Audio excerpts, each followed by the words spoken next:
can you go ahead and introduce yourself? I'm Lou DiBella, boxing promoter. I was inducted into the Hall of Fame in 2020. I'm here for a great fight card. I mean, I think this is a sensational fight card today, and the main event is really, this is one of the most debated, you know, fights and outcomes that I've seen in a long time. So we see all of those new type of mixing boxing and shows, events. What's your take on that? My take on it is people are allowed to pay for whatever entertainment they want to have. I don't want to be crass, but I don't give a shit. If you enjoy something, then pay for it.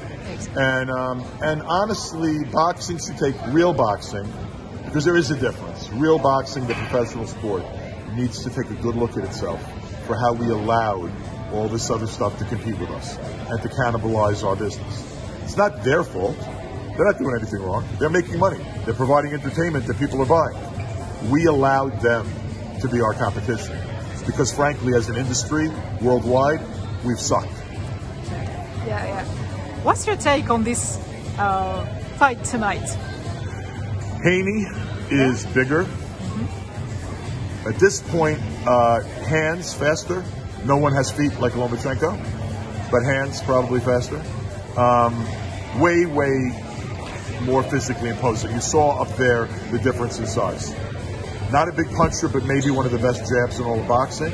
Used against a fighter getting toward the end of his career. Not the end of his career, but certainly the late prime. Yeah. And Devin's just coming into himself. Yeah. All the signs point to Devin. So, I mean, I personally think justifiably Devin Haney is the favorite. But I never saw Devin do anything like he did at the weigh-in, and that wasn't even the real weigh-in. That was a ceremonial weigh-in. Yeah. I mean, he looked to me to be a little bit like, I don't know if he intended to do that, if he thinks it's giving him an edge. I didn't understand it. I think it invigorated. Lomachenko. Definitely. I think it fired up Lomachenko. I think Lomachenko has now more of a chip on his shoulder. It was not necessary, was it? I never bet.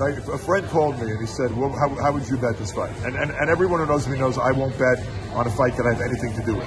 So I'm not betting on the fight. Yeah, sure. But I wouldn't bet this fight, probably, or I would bet thinking I have, look, Lomachenko should not be a 2-1 or 2.5-1 underdog. That's ridiculous, right? I agree, yeah. Devin should be a favorite, but it's probably going to be a highly competitive fight. Yeah. The skill level is going to be off the hook. Off the hook. Here's my prediction. I mean, I think you have to favor Devin Haney. I predict, because I always have Devin Haney, I think if you bet against Lomachenko, where you have to lay crazy money, you're out of your mind.